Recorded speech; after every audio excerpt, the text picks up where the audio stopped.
এই বাংলাদেশকে যদি আমরা একটা মদিনা রাষ্ট্র বানাতে পারি, ইনশাল্লাহ কালকে গাজওয়াতুল হিন্দ হবে ইনশাল্লাহ। ওটার জন্য রেডি আমরা ইনশাল্লাহ। পাকিস্তানের কাছে কিছুই নাই, আছে খালি 10টা-12টা পারমাণবিক মনে অস্ত্র, তাতেই ভয়ে কাঁপতে থাকে। চায়না খালি একটু ভয় দেখায় যে আগাইলে কিন্তু সিকিম নিয়ে নিব, আগাইলে কিন্তু চিকেন নেক গিলে ফেলবো। চায়নার ওই ছোট ছোট যোদ্ধাদের কাছে যে মাইকটা খায়, আর আমাদের এখানে দেখা যায় যে সীমান্তর মধ্যে একটা একটা কৃষকও যদি সীমান্ত থেকে দূরেও হাল চাষ করে, ওকে গুলি করে মেরে ফেলে। ফেলা নেই, ফেলানির কথা ভুলে গেছেন আপনারা? আমাদের বন্যা, এরকম কতগুলো মানুষকে সীমান্ত হত্যা করে মারা হয়েছে। আজকে গুগলে গিয়ে সার্চ করে দেখেন কতগুলো মানুষকে বিগত 15 বছরে সীমান্ত হত্যা করা হয়েছে। তো এখানে আমাদের স্বাধীনতার প্রশ্ন আসে না, এখানে গণতন্ত্রের কথা আসে না, সার্বভৌমত্বের কথা আসে না, না, বরং তারা ক্ষমতার জন্য ওদের কাছে ইমান বিক্রি করে দিয়েছে। ক্ষমতার জন্য এই উগ্রদের কাছে, মানে উগ্র হিন্দুত্ববাদীদের কাছে ওরা তাদের ইমান, ওদের আমল, ওদের তাকওয়া, ওদের দিন সব বিক্রি করে দিচ্ছে। আজকে ইয়াং ভাইদেরকে আমি খালি কয়েকটা নসিহত করতে চাই আপনাদের জন্য। আসা আলোচনা অনেক শুনছেন জীবনে, নামাজ, রোজা, হজ, যাকাতের আলোচনা বহুত শুনছেন আলহামদুলিল্লাহ।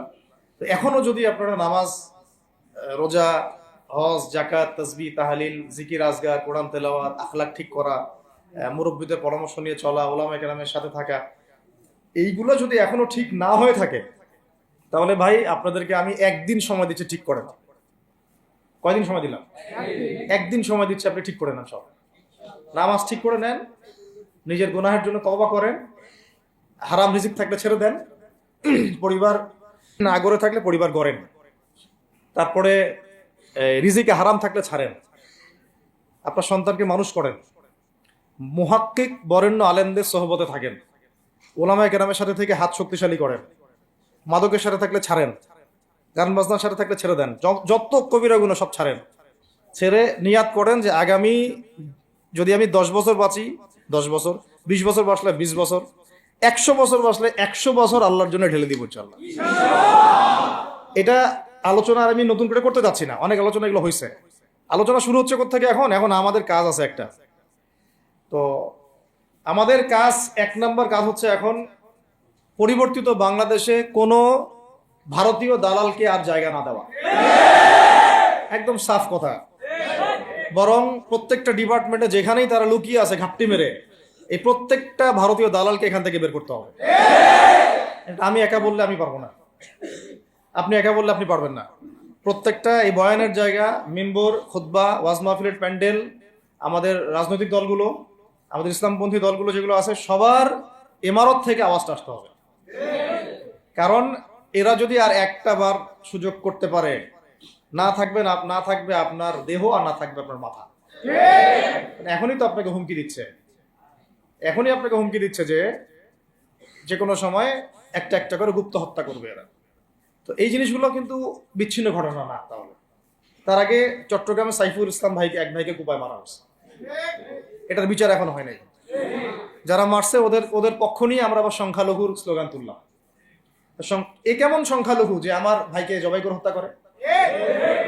হ্যাঁ, সংখ্যালঘু নির্যাতন তো হচ্ছে ভারতের এক একটা মসজিদ তারা ভাঙতেছে এখন। এটা একটা লক্ষণ। আস্তে আস্তে ওর মানচিত্র মসজিদের মতোই ভেঙে খান খান হয়ে যাবে ইনশাআল্লাহ। এরা যেমন অখণ্ড ভারত চায়, আমরাও অখণ্ড ভারতই চাই। আমরা চাই অখণ্ড ভারত হবে কালিমা লা ইলাহা ইল্লাল্লাহ মুহাম্মাদুর রাসূলুল্লাহ।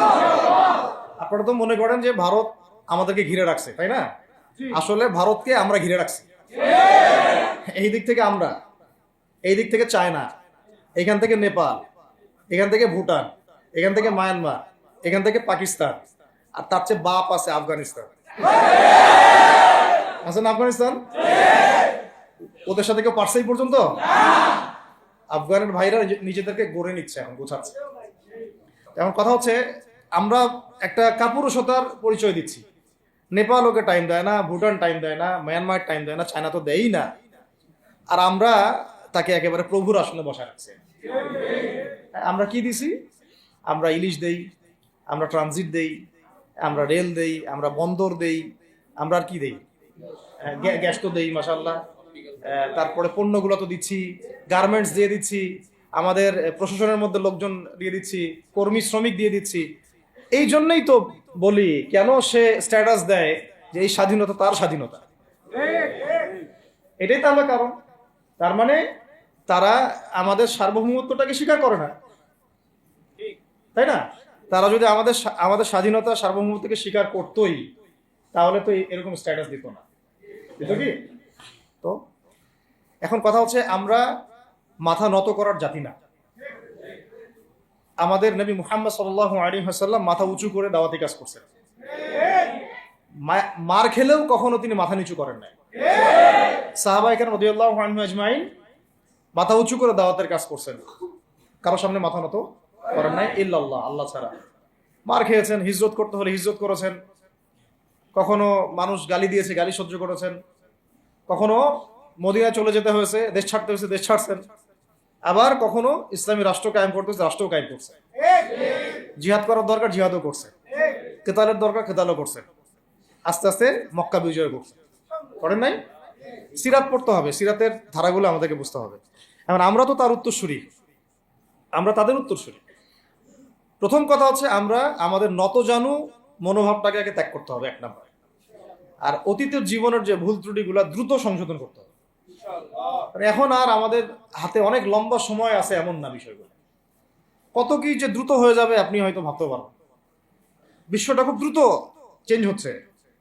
এই অল্প সময়ের মধ্যে আফগানের ভাইরা দাঁড়ায় গেছে, অল্প সময়ের মধ্যে সিরিয়া দেখলেন যে পরিবর্তন হয়ে যাচ্ছে। তারপরে আপনি কয়দিন পরে দেখবেন ইনশাআল্লাহ যে এই আপনার প্যালেস্টাইনের অবস্থাও পরিবর্তন হবে ইনশাআল্লাহ। তখন এরা আবার হামাসকে ঠিকই বলবে যোদ্ধা, তখন ঠিকই বলবে যোদ্ধা। এখন বলতেছে বিদ্রোহী, বলতেছে সন্ত্রাসী। হ্যাঁ, তো একটা বিষয় আগে বলে নেই, এটা বোঝার দরকার আছে যে দেখেন, ফিলিস্তিনে যে অবস্থা চলতেছে সেখানে কিন্তু আমাদের তাবলিগের মেহনতটা মূল না, সেখানে আমাদের জিহাদের মেহনতটা মূল, তাই না? বিষয়টা ওখানে তো সবাই, ওখানে বোম পড়তেছে, ওখানে কি সবাই তাবলিগের মেহনত করবে না অস্ত্র হাতে নেওয়া ফরজ? এটা বোঝার জন্য আপনার তো মুফতি হওয়ার দরকার নেই। হ্যাঁ, আবার যখন আফগানে আমেরিকা হামলা চালাইছিল, তখন কি শুধু তাবলিগটা ফরজ ছিল না ওদের হামলা প্রতিরোধ করা ফরজ ছিল? ফরজ ছিল। একই অবস্থা সিরিয়াতে হয়েছে, কিন্তু বাংলাদেশে এখন সেই অবস্থাটা নাই।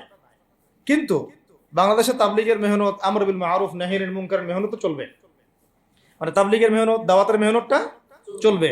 যদি যদি কখনো বাংলাদেশে দেখা যায় যে দেশের শত্রুরা বা দিনের শত্রুরা বা উগ্রবাদীরা এই দেশের স্বাধীনতা সার্বভৌমত্বের উপর আক্রমণ করে, তখন কি আমাদের উপরে জিহাদ ফরজ হবে কিনা?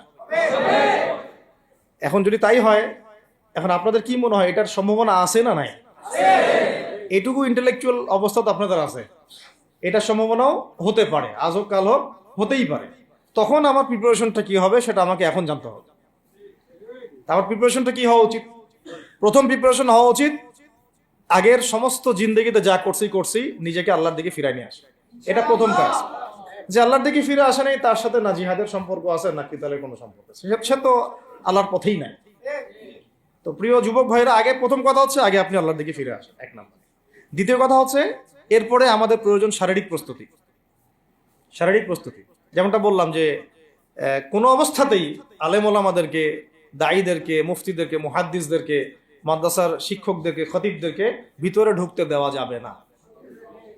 কারণ আপনাদেরকে যদি ভিতরে নিয়ে যাওয়ার স্কোপ পায় তারা নতুন করে আবারও কেউ, তাহলে আর সুস্থ রাখবে না, ফিজিক্যালি আপনি ঠিক থাকতে পারবেন না। অতএব একটা সামাজিক প্রতিরোধ গড়ে তুলতে হবে সবসময়। মানে একটা এলাকার মধ্যে একজন আলেম আছেন, সেই আলেমকে এলাকা থেকে নিতে পারবে না, তাকে নেওয়ার আগে 100 জনের উপর গুলি চালাইতে হবে, এমন একটা মুভমেন্ট থাকতে হবে। প্রতিবাদ না করলে, আপনি বান্দরবনে যান, বান্দরবনের পাহাড়ি এলাকায় গিয়ে কোন একটা পাহাড়ি লোককে উঠাই নিয়ে আসেন, দেখি কত বড় সাহস আছে। আর্মি পর্যন্ত পারে না। কে পারে না? সেনাবাহিনী পারে না। পারে? পাহাড়িরা ওইখানে ঐক্যবদ্ধ হয়ে যায়, ওদের মহিলারা ঝাড়ু নিয়ে সামনে চলে আসে। এই আমাদের বান্দরবনের কথা বলতেছে। ওখানে যে কুকি চিং একটা ফ্রন্ট গঠন করছে সশস্ত্র বিদ্রোহীরা, ওই অংশটুকুকে নিয়ে একটা মাস্টার প্ল্যান আছে ওদের। ওই অংশটুকুতে তারা একটা খ্রিস্টান রাজ্য বা আলাদা একটা পাহাড়িদেরকে নিয়ে একটা রাষ্ট্র প্রতিষ্ঠা করতে চায়। এটা ওদের স্বপ্ন আর কি। এই উদ্দেশ্যে তারা হাঁটতেছে। এবং তারা অস্ট্রেলিয়ার ভাষায় কথা বলে। ওখানে তারা পতাকা বানাইছে, মানচিত্র বানাইছে, এমনকি লাস্ট টাইম আমরা ওখানে গিয়ে শুনলাম যে মুদ্রাও নাকি বানাচ্ছে। মুদ্রা মুদ্রা বুঝতেছেন বিষয়টা কত ডিপ।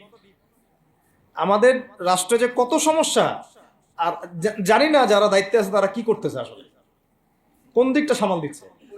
অর্থনৈতিক দিকটা দেখবে, না এই পাহাড়ি এলাকার সমস্যাগুলো মেটাবে, নাকি আমাদের মুসলিম উম্মার অভ্যন্তরীণ সমস্যাটা মেটাবে, না শহীদ ভাইদের খবর নিবে, না পঙ্গু ভাইরা যারা পড়ে আছে হাসপাতালে তাদের খবর নিবে? সিনেমা দেখতে বসে গেছে।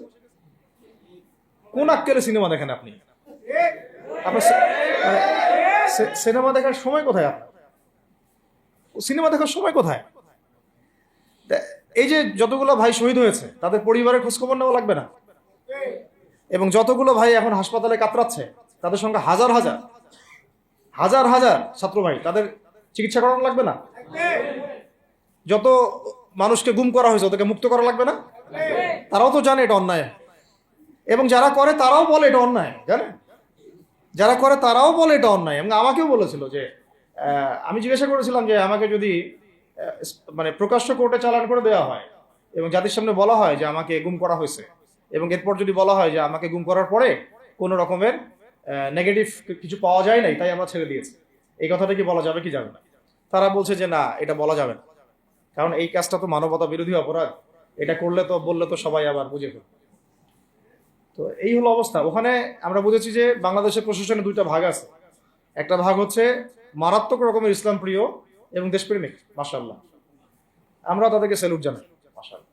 কিন্তু আপনারা ভুল জায়গায় শ্রম দিচ্ছেন, আপনারা ভুল জায়গায় মেধা, শ্রম এবং আপনাদের জীবন নষ্ট করতেছেন। আপনাদের থাকা দরকার ছিল ওলামায়ে কেরামদের সাথে, তাহলে আপনাদেরকে টক্কর দিয়ে কেউ সামনে যেতে পারতো না। আপনারা খালিদ বিন ওয়ালিদ হতে পারতেন আমাদের, আপনারা কিন্তু ওমর ইবনুল খাত্তাব হইতে পারতেন। ওইখানে ঢুকে আপনারা শুধুমাত্র দুনিয়ার স্বার্থে সব নষ্ট করতেছেন। আমাদেরকে বলা হচ্ছে হুজুর বদদোয়া করিয়েন না, হুজুর ছেড়ে দিচ্ছেন, আমাদেরকে বদদোয়া দিয়েন না আবার বের হয়ে। আমাদের চাকরি, এটা ডিউটি। এটা এক ভাই আমাকে কোরআন এনে দিয়েছিল, নির্জনতা, তো ওখানে নির্জনতার সঙ্গী হচ্ছে কোরআন, কোরআন এবং নামাজ। তো এক ভাই দেখেছে আমি একটু নির্জন, মন খারাপ বসে আছে, একটা কোরআন নিয়ে এসে দিয়েছে, হুজুর কোরআন পড়েন আপনি, মন ভালো হবে। আর একজন এসে কোরআন নিয়ে চলে গেছে।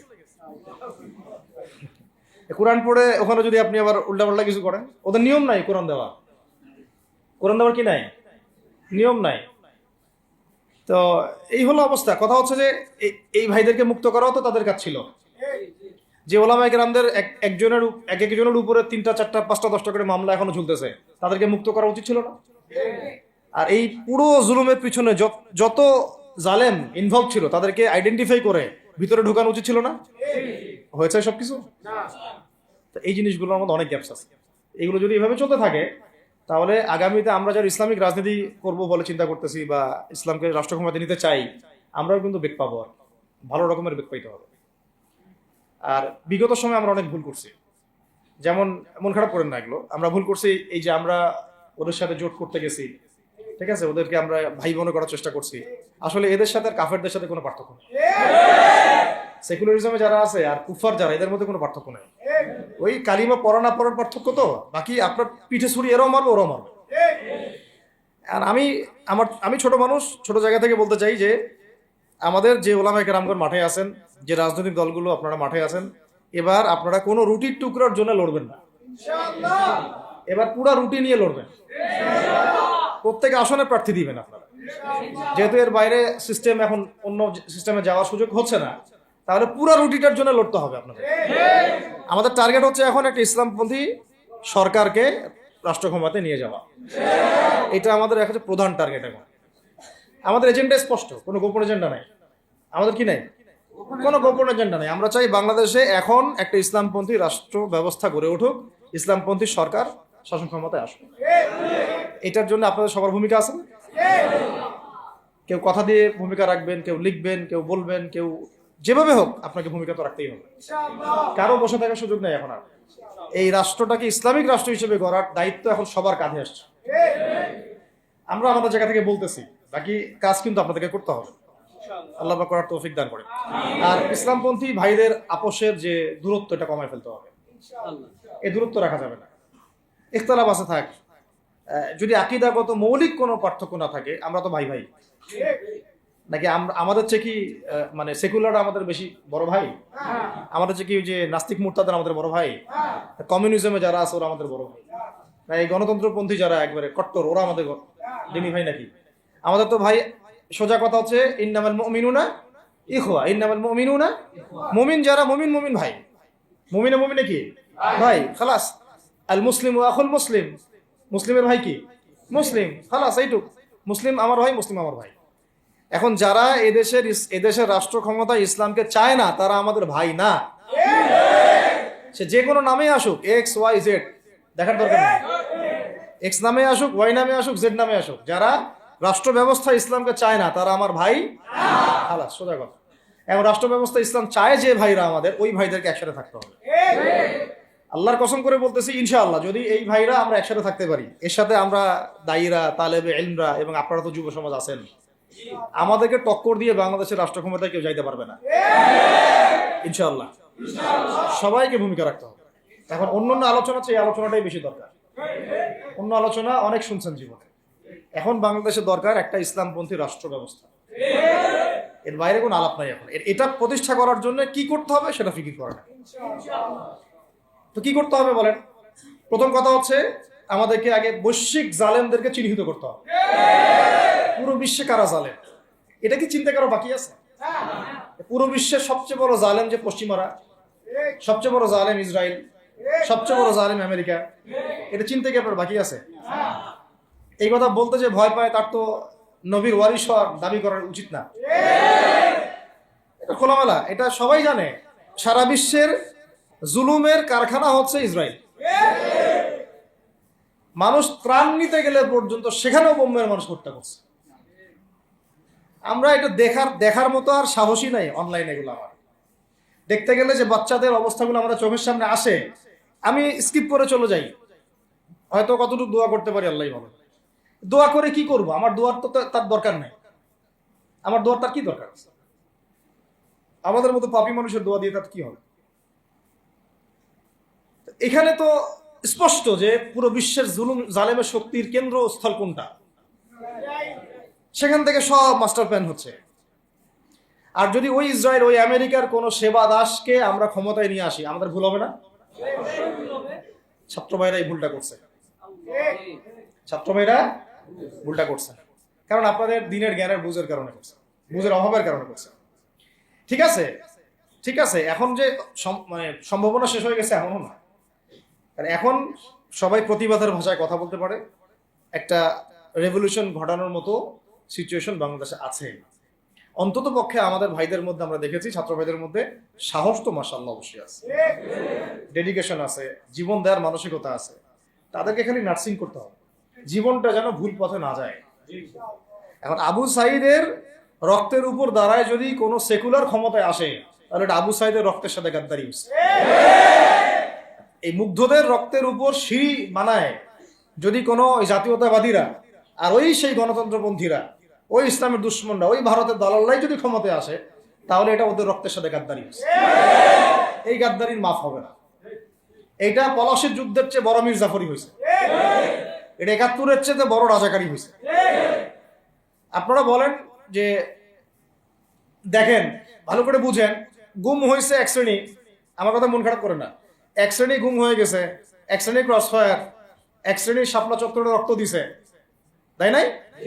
এক শ্রেণী ওলামায়ে কেরাম মামলা নিয়ে ঘুরে বেড়াচ্ছে মাথার উপরে, এক শ্রেণীর ছাত্র ভাইরা রাস্তায় শহীদ হলো, আর এক শ্রেণীর ছাত্র ভাইরা পঙ্গু হয়ে হাসপাতালে বেডে পড়ে আছে। ক্ষমতায় গেছে কারা? নতুন এক শ্রেণী। হ্যাঁ, এবং ওখানে এমন কিছু মানুষ আছে যাদের সাথে আন্দোলনের কোনো সম্পর্কই ছিল না, সম্পূর্ণ উড়ে এসে জুড়ে বসছে তারা।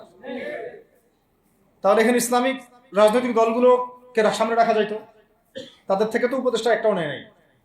জামাত ইসলাম থেকে একটা উপদেষ্টা নিছে কিনা? হেফাজত ইসলাম থেকে কোনো উপদেষ্টা নিছে কিনা? আমাদের চরমনায় থেকে একটা উপদেষ্টা নিছে কিনা? বলেন। তার মানে রাষ্ট্র গঠনে আমাদের কোনো ভূমিকা নাই না। আমাদেরকে বুঝাইছে যে আপনারা পরে আসেন, ইলেকশন দিব, তখন আপনারা ইলেকশন লড়েন। ইলেকশন সে কবে দেয় সেটাও দেখেন, আদৌ দেয় কিনা সেটাও দেখেন। কাকে বিশ্বাস করবেন আপনি? বিশ্বাসটা করবেন কাকে? যখন মোস্তফা সরোয়ার ফারুকের মধ্যে একজন উপদেষ্টা হচ্ছে, বিশ্বাসটা আপনি করবেন কেন? সারা জীবন মানুষকে পরকে শিখাচ্ছে, তার কোন যোগ্যতায় সে উপদেষ্টা হচ্ছে? আচ্ছা, এটা কাজ করেন, এটা উপদেষ্টা করার জন্য একটা পরীক্ষা নেন না, দেখি বিসিএস এর মতো, দেখেন না এরা পাশ করে কিনা। অথবা আপনি এটা কাজ করেন, ইসলামিক সেন্সে পরীক্ষা নেন, দেখেন কোরআন তেলাওয়াত করতে পারে কিনা। কিসের ভিত্তিতে হলো? এই যে এই সমস্যাগুলো থেকে গেছে, তারপরেও যা হয়ে গেছে হয়ে গেছে। এখন আমাদের যেটা কথা সেটা হচ্ছে, আমরা তো আর কোনো বিদ্রোহে যেতে চাই না, আমরা তো শান্তিপূর্ণভাবে ইসলাম প্রতিষ্ঠা করতে। কিন্তু প্রয়োজনে যদি তারা মানে আমাদের উপর জুলুমের ভাষা বেছে নেয়, তাহলে আমরা অবশ্যই এবার প্রতিবাদের ভাষা বেছে নিব ইনশাআল্লাহ। এই জন্য সবার আগে জরুরি হচ্ছে যুবকদেরকে এক কাতারে থাকা, ইসলামপন্থী ভাইদের সাথে থাকা, ইসলামী সংগঠনের সাথে থাকা, এবং নাম XYZ যেটাই হোক না কেন, নাম XYZ হতে পারে, আপোষে ভাই ভাই হয়ে থাকা। এটাতে যদি ভাই আমরা এবার ভুল করি, আল্লাহর কসম করে বলতেছি, আল্লাহ না করুক, এরপরে যদি মায়ের আসে, না আপনি বাঁচবেন না আমি বাঁচব, কেউই না, ইনশাআল্লাহ ওই দিন আসবে না। আর আমরা যদি ইনশাআল্লাহ আজ্জা ওয়া জাল যদি আমরা এটাকে মদিনা রাষ্ট্র বানাতে পারি, এই বাংলাদেশকে যদি আমরা একটা মদিনা রাষ্ট্র বানাতে পারি, ইনশাআল্লাহ কালকে গাজওয়াতুল হিন্দ হবে ইনশাআল্লাহ। ওটার জন্য রেডি আমরা ইনশাআল্লাহ। পাকিস্তানের কাছে কিছুই নাই, আছে খালি 10টা 12টা পারমাণবিক মনে অস্ত্র, তাতেই ভয়ে কাঁপতে থাকে। চায়না খালি একটু ভয় দেখায় যে আগাইলে কিন্তু সিকিম নিয়ে নিব, আগাইলে কিন্তু চিকেন নেক গিলে ফেলবো। চায়নার ওই ছোট ছোট যোদ্ধাদের কাছে যে মাইকটা খায়, আর আমাদের এখানে দেখা যায় যে সীমান্তর মধ্যে একটা একটা কৃষকও যদি সীমান্ত থেকে দূরেও হাল চাষ করে, ওকে গুলি করে মেরে ফেলে। ফেলা নেই, ফেলানির কথা ভুলে গেছেন আপনারা? আমাদের বন্যা, এরকম কতগুলো মানুষকে সীমান্ত হত্যা করে মারা হয়েছে। আজকে গুগলে গিয়ে সার্চ করে দেখেন কতগুলো মানুষকে বিগত 15 বছরে সীমান্ত হত্যা করা হচ্ছে। তো এখানে আমাদের স্বাধীনতার প্রশ্ন আসে না, এখানে গণতন্ত্রের কথা আসে না, সার্বভৌমত্বের কথা আসে না, না, বরং তারা ক্ষমতার জন্য ওদের কাছে ইমান বিক্রি করে দিয়েছে। ক্ষমতার জন্য এই উগ্রদের কাছে, মানে উগ্র হিন্দুত্ববাদীদের কাছে ওরা তাদের ইমান, ওদের আমল, ওদের তাকওয়া, ওদের দিন সব বিক্রি করে দিচ্ছে। এই জন্য আমি আগে বলেছি একটা লেকচারে যে আমরা যদি বিরিয়ানি খেতে চাই, আপনি যদি বিরিয়ানি খেতে চান, একটা পাত্র নিবেন কিনা? আচ্ছা, পাত্রটা যদি ময়লা থাকে খাবেন? পাত্র অনেক ময়লা আছে, আপনি কি ওইখানেই বিরিয়ানি ঢালবেন, ঢেলে খাওয়া শুরু করবেন? সবার আগে আপনি কি করেন? এটাকে ধোন, পরিষ্কার করেন, তাই না? বাংলাদেশকে যদি আপনি ইসলামী রাষ্ট্র হিসেবে করতে চান, আগে এই দেশের মধ্যে যে পয়জন গুলো আছে এগুলোকে দূর করতে হবে, সমস্ত পয়জনকে ধুয়ে সাফ করতে হবে। তারপরে যে খেলাফা বা শরিয়া বা ইমারা যেটাই আসুক, ইমারা এক জিনিস, খেলাফা আর এক জিনিস। আমি এক কথায় বোঝাচ্ছি ইসলামী রাষ্ট্র ব্যবস্থা, ইসলামী রাষ্ট্র ব্যবস্থা। যদি ইসলামী রাষ্ট্র ব্যবস্থা তারপরে আসে, জমিন সাফ করার পরে, তখন সেটা সাস্টেইন করবে ইনশাআল্লাহ। আর যদি ময়লার মধ্যেই ইসলামী রাষ্ট্র কায়েম করতে চান, তখন হবে উদাহরণটা এরকম যে আপনি এই নোংরা ড্রেনের মধ্যে নেমে গায়ে সাবান মাখা শুরু করছেন, হাততে কোনো লাভ হবে না, বরং ওই নোংরাই আপনাকে খেয়ে ফেলবে। ঠিক আছে, ডেমোক্রেটিক সিস্টেমের মধ্য দিয়ে যদি আমাদের ভাইরা ক্ষমতা যেতে পারে, যাক না, সমস্যার কিছু নাই। এটা কতটুকু জায়েজ না জায়েজ, হালাল হারাম সুন্নাত, এদিকে আমি যাচ্ছি না। এবং এটা নিশ্চিত তারাও জানে এটা সুন্নাত না, তারাও জানে এটা কি না, সুন্নাত পদ্ধতি না। কারণ রাসূলুল্লাহ সাল্লাল্লাহু আলাইহি ওয়াসাল্লাম দাওয়াতের মধ্য দিয়ে এবং সশস্ত্র যুদ্ধের মধ্য দিয়ে মানে মক্কা বিজয় করেছেন। দাওয়াতের মধ্য দিয়ে তিনি মদিনা রাষ্ট্র কায়েম করেছেন। তারপরে মদিনা রাষ্ট্রকে বেস করে আস্তে আস্তে আরো রাষ্ট্রকে এক্সপেন্ড করেছেন। বদর, উহুদ, খন্দক, খায়বার এগুলো হয়েছে, আস্তে আস্তে মক্কা বিজয় হয়েছে। মূল ছিল আগে মদিনা রাষ্ট্রটা কায়েম করা। তো আমরা যে কোনো ভাবেই হোক মদিনা রাষ্ট্রটা আমাদের কায়েম করতে হবে আগে, তারপরে ইনশাআল্লাহ তাআলা দেখবেন, হ্যাঁ, ওই অখণ্ড ভারত আমরাও কায়েম করবো ইনশাআল্লাহ। সংখ্যা দিয়ে কিচ্ছু না, ওদের সংখ্যাকে আমরা ভয় পাই? ওদের সংখ্যাকে ভয় পাওয়ার কিচ্ছু নাই, সংখ্যাকে ভয় পাওয়ার কিচ্ছু নাই। কারণ এই যে কোরআন, আমার সামনে যে কোরআনটা আছে, এটা দেখে একটু খারাপ লাগলো। কোরআনের যে অবস্থা, এটা খুব মনের কষ্ট দিল আর কি। কোরআনটা হবে চকচকা, এটা দেখে বোঝা যাচ্ছে এটা অনেকদিন কেউ পড়েই নাই। আপনাদের বাসার যদি কোরআনের এই হালত হয়, তাহলে আমাদের দ্বারা দিন কায়েম হবে না। আপনার কোরআনের হালত হবে এমন যে কোরআনে এক বিন্দু পরিমাণ কোনো ময়লা নাই, প্রত্যেকদিন আপনার হাতের স্পর্শেই ময়লা দূর হয়, তখন এই কোরআন আপনার পক্ষে কথা বলবেন ইনশাআল্লাহ। তো ভাই, কোরআনের কাছে চলে আসেন, আর দেরি করেন না, সময় নাই। আল্লাহ পাক সবাইকে কবুল করেন, আমিন। এই মসজিদগুলোকে কাজে লাগান, এখানে তালিমি বৈঠক চালু করেন প্রত্যেক সপ্তাহে। আমি যদি প্রত্যেক মাসে রংপুরে আসি, প্রত্যেক মাসে সময় দেবো ইনশাল্লাহ। আপনারা এখানে ইমাম ঠিক করেন, খতিব ঠিক করেন এবং ওই যে টিচার ঠিক করেন, করে আপনারা কোরআন শিক্ষার ব্যাচ চালু করেন, কোরআনের তাফসীরের ক্লাস চালু করেন, তারপরে তুলনামূলক আরবি ভাষা শিখেন। মানে এগুলো শিখে নেন তাড়াতাড়ি, সময় নাই এগুলো, আমাদের হাতে সময় কম। এগুলো আজকে থেকে 10 বছর আগেই শেখা উচিত ছিল, তাই না? কিন্তু আমাদের এই সেকুলার শিক্ষা ব্যবস্থা আপনার জীবন থেকে 20 বছর কেড়ে নিছে। 20 বছর পড়াশোনা করার পরে আমি চ্যালেঞ্জ করতেছি, এই যে লাখ লাখ টিচারকেও যদি আপনি কোরআন তেলাওয়াত ধরেন, সহি বলতে পারেন, অথচ তারা জাতির শিক্ষক হয়ে বসে আছে। তো সেকুলার শিক্ষা ব্যবস্থাটা আমাদের জীবন থেকে পুরা ইসলামের হকটাকে নষ্ট করে ফেলছে। আপনার অধিকার ছিল যে আপনি একজন স্কুলের স্টুডেন্ট, আপনি কোরআন পড়তে পারবেন। আপনি একজন কলেজের স্টুডেন্ট, আপনি কোরআনের তাফসীর করতে পারবেন।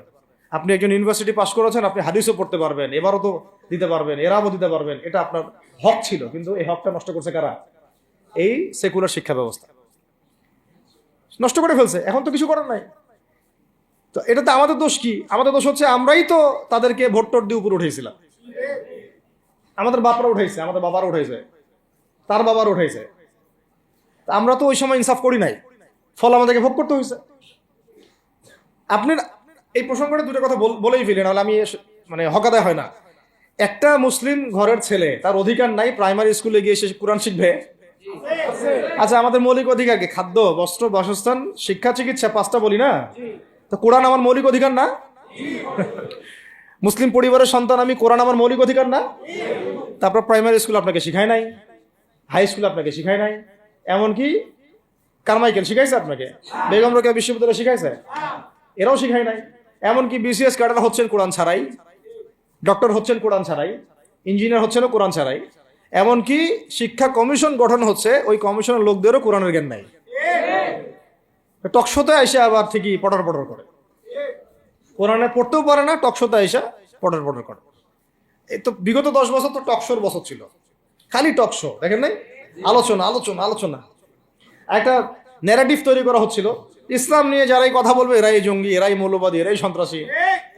হ্যাঁ, তো কিভাবে মানুষের ব্রেন ওয়াশ করা হয়েছে। আমি আসলে অবাক হয়ে গেছি এই ঘটনাতে, জুলাইয়ের ঘটনায়, যে যুব সমাজকে ধ্বংস করার জন্য তারা 20 বছর ঢেলে দিছে, ওই যুব সমাজই তাদেরকে পিটাই বের করছে। আল্লাহ পাকের কি পরিকল্পনা! আপনাদেরকে ধ্বংস করার জন্য 20 বছর ধরে তারা সিলেবাস কারিকুলাম করছে। আপনাদেরকে শরৎচন্দ্র পড়াইছে, বঙ্কিমচন্দ্র পড়াইছে, হুমায়ুন আহমেদ পড়াইছে, হুমায়ুন আজাদ পড়াইছে, হ্যাঁ, শেক্সপিয়ার পড়াইছে, আর কত কি পড়াইছে। কোরআন পড়তে দেয় নাই, নামাজের স্বাধীনতা দেয় নাই, পর্দার স্বাধীনতা দেয় নাই। আমাদের বোন পর্দা করে পরীক্ষা দিতে গেছে, নেকাব খুলে ফেলা হয়েছে, কি করে নাই। কিন্তু ওই ছাত্র জনতার হাতেই পিটানি খাইতে হচ্ছে।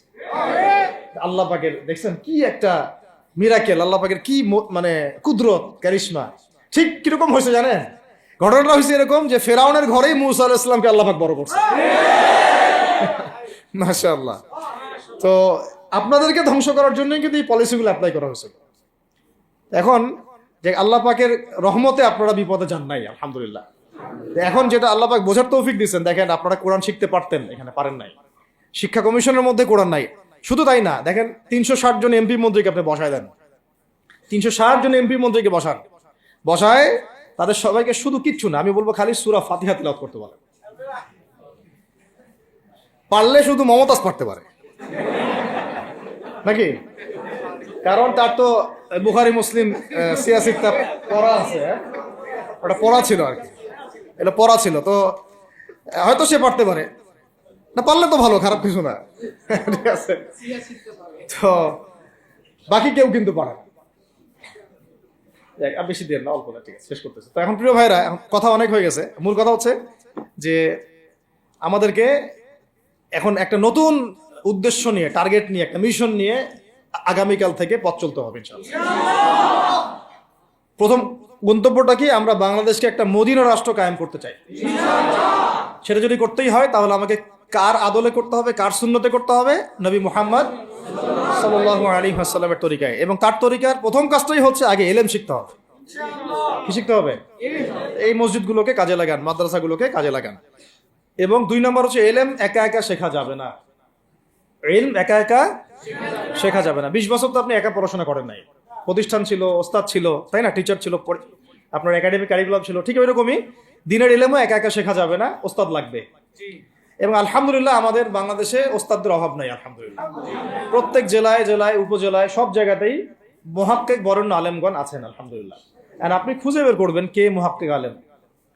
আমি কিছু মানে তাদের বৈশিষ্ট্য বলতে পারি যে তারা নিজেকে জাহির করেন না, বিনয়ী হন, অহংকারী হন না, তারা এত বেশি আইওয়া শোডাউন এত পছন্দ করেন না, নিজেকে আড়াল করার চেষ্টা করেন, হক কথা বলতে তারা ভয় করেন না, এবং তারা অনেক গভীর জ্ঞানের অধিকারী হওয়া সত্ত্বেও অনেক বেশি বিনয়ী হন না।